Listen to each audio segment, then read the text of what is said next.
that everyone? You're fine. Oh, just one group, okay. You get so many people on this fascinating experience. Greetings, all you settlers of the Miami territory. Pleasure to have you here this evening. My name, as some of your associates here have mentioned, is John Cleves Symmes. Judge Symmes, as many of you know me. I am your judge of the Northwest Territory, one of two at the present time. Northwest Territory, which stretches all the way from the western border of Pennsylvania all the way to the Mississippi River. It is a large territory. It is a pleasure to have you here this evening. It was only recently, not long ago, that about this time of year, this warm temperatures, just like yourself, fanning yourself, that our congressional delegates produced that remarkable document, the Constitution, in Philadelphia. Did you know that our document, our petition to Congress to purchase this land between the Miami rivers was read into the congressional record on the very same day as that Constitution? When it was delivered to Congress, our petition was right there in that same stack of work. We may have been a little farther down, but it was in that all of that work. That was only just recently in the summer of 1787. It was about this very time of year, nice and warm. And it was only a year after that when our settlers were finally making their way west to the Miami settlements, to make settlements in Miami. It took about a month for us to get from where we started in eastern New Jersey and New York to here. Well, I take that back. We didn't come directly here. We came to Maysville. We actually waited in Maysville for about 6 months. Because at the time, the governor of the Northwest Territory, General Arthur Sinclair, was conducting a treaty with the Ohio tribes and as many of the tribes of the Northwest Territory as would come to the treaty. And it took that long for General Sinclair to finally, Governor Sinclair, to finally give us permission to make the settlements. And so now we have our 3 settlements in the Miami Territory. The first was made down at the mouth of the Little Miami, Columbia. The second was made across from the Licking River, Los Sanibel. And the third, of course, here at North Bend of the Great Miami. And it only took about a year from the time the settlement was made here before the Army had Fort Washington constructed down where the Los Sanibel settlement is or was. In fact, when they christened that new Fort Washington, they also conducted a variety of business, created Hamilton County after my friend Alexander Hamilton, and filled a number of public posts among the citizens, local sheriffs and secretaries, civil posts. And at the same time, they also renamed that settlement. You may have known it was Los Sanibel, which is a bit of a mishmash. It doesn't really roll off the tongue, and so there was no real argument that the settlement's name should be changed. Cincinnati, of course, is the name that they chose. Los Sanibel had been a mix of languages. It was L for los, or L for licking, os for mouth of Latin. Anti, of course, is opposite.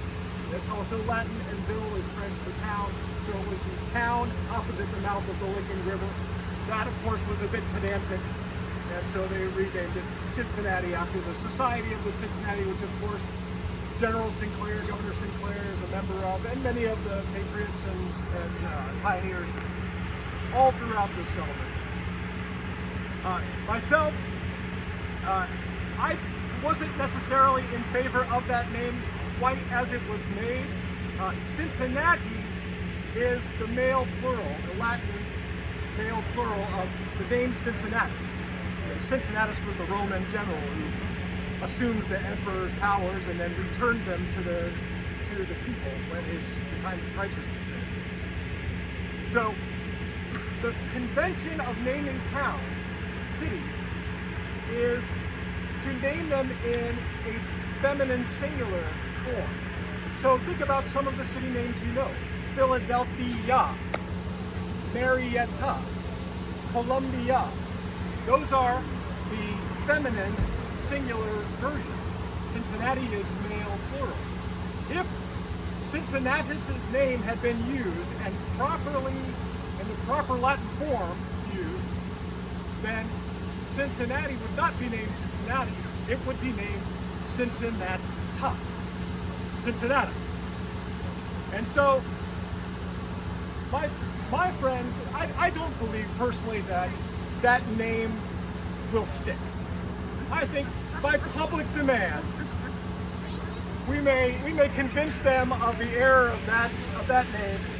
If we will just continue to call it Cincinnati, then we will know that we are right and they are wrong, and they'll see the error of their ways.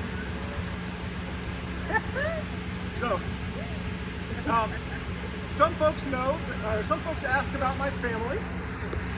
I am a widower twice over. Both of my wives died from illnesses, disease, and it was after the death of my second wife that really prompted me to come west. I needed a change, and my patriotic duty to my country to fulfill all of the promises that we had made to the veterans was calling me. And we made promises of land to our veterans of the Revolutionary War, and our country needed leaders to make that possible. My daughters did come with me, and you may have heard their names. Maria is my oldest daughter. She stayed in Kentucky. The emigration was very hard on her. There were moments of elation and moments of terrible depression. It was quite a trip for her, and she decided that she wanted nothing to do with living in the wilderness, and she is staying with my friend Colonel Richard Clough Anderson down at the Falls of the Ohio in the town of Louisville. She apparently has recently made the acquaintance of a Captain Short, and he seems to be a fine young, upstanding man in Kentucky politics. We'll see how that turns out. My younger daughter, Anna, when I came west, Anna was only 14 years old, and I didn't feel like it was proper for her to come west at that time.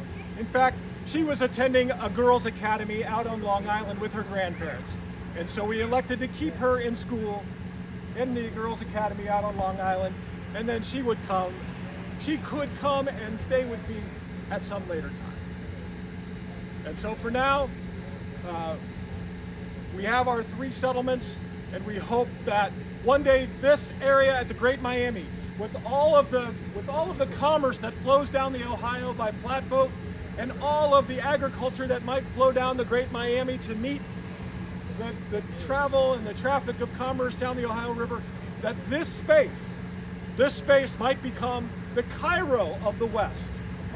This location at the Great Miami is destined to become the greatest metropolis west of Philadelphia. Woo! Thank you.